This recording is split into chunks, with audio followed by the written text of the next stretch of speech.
नमस्कार।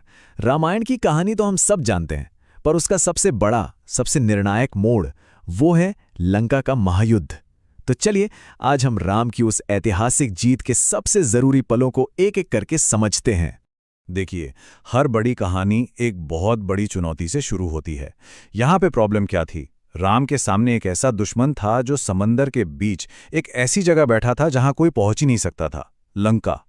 तो सवाल सिर्फ जीतने का नहीं था, असली सवाल तो ये था कि भाई वहां तक पहुंचेंगे कैसे। तो चलिए शुरू करते हैं। पहला हिस्सा, बैटलफील्ड तक का पुल। इस महायुद्ध का पहला कदम ही एक, कह सकते हैं, इम्पॉसिबल चैलेंज को पार करना था, यानी लंका तक पहुंचना। जरा उस सीन को इमेजिन कीजिए। एक पूरी की पूरी सेना पत्थर और पेड़ उठाकर एक दहाड़ते हुए समुंदर पर पुल बना रही है। सोच के देखिए, ये कोई सिर्फ इंजीनियरिंग का कमाल नहीं था, ये तो उनकी विल पावर का, उनके जज्बे का सबूत था। यही वो पुल था जो लड़ाई को सीधे रावण के दरवाजे तक ले जाने वाला था। ओके, तो अगला हिस्सा, दिग्गजों का पतन। पुल बन गया, सेना लंका पहुंच गई। अब वक्त था रावण के सबसे बड़े योद्धाओं से टकराने का। और यहीं से इस युद्ध की कहानी ने एक नया मोड़ लिया। रावण के किले में पहली दरार वो तब आई जब उसका विशालकाय भाई कुंभकर्ण मारा गया। सोचिए, ये सिर्फ एक वॉरियर का गिरना नहीं था, ये रावण की पावर के फाउंडेशन पर पहला सबसे बड़ा हमला था। उसने सिर्फ एक कमांडर नहीं खोया था, उसने अपना भाई खोया था। और फिर एक और बहुत बड़ा झटका, रावण का बेटा इंद्रजीत, जिसे कोई हरा नहीं सकता था, वो भी हार गया। इस चीज ने रावण को अंदर से तोड़ दिया। अब सोचिए, ना सिर्फ उसका भाई गया, बल्कि उसका फ्यूचर, उसकी अगली जनरेशन का लीडर, वो भी खत्म हो गया था।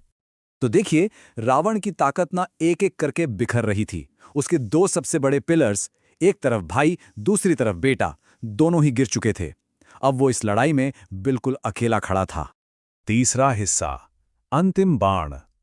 रावण के सारे बड़े योद्धा हार चुके थे, तो अब स्टेज सेट था उस फाइनल शोडाउन के लिए। राम और रावण के बीच वो आखिरी लड़ाई, जिसे इस पूरे युद्ध का फैसला करना था। अब देखिए, इस फाइनल बैटल को जीतने के लिए कोई आम हथियार काफी नहीं था।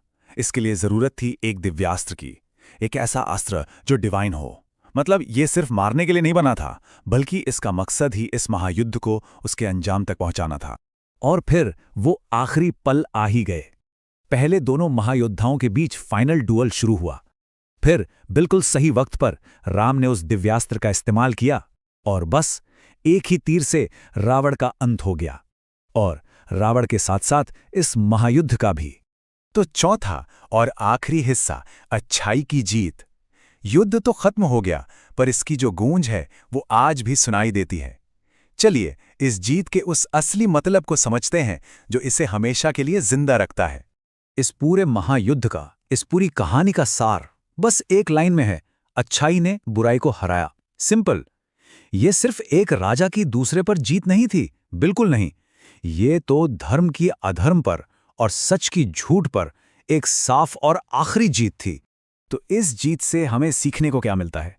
हम सीखते हैं कि इम्पॉसिबल लगने वाली मुश्किलों को भी पार किया जा सकता है। हम देखते हैं कि दुश्मन चाहे कितना भी ताकतवर क्यों ना हो, उसका गिरना तय है। और सबसे इंपॉर्टेंट, ये कहानी हमें विश्वास दिलाती है कि जीत हमेशा हमेशा सच्चाई की ही होती है। तो आखिर में एक सवाल छोड़ जाते हैं, ऐसी जीत की कहानियों में आखिर वो क्या बात होती है जो उन्हें टाइमलेस बना देती है? ऐसा क्या है इन कहानियों में जो पीढ़ी दर पीढ़ी हमें सुनना अच्छा लगता है?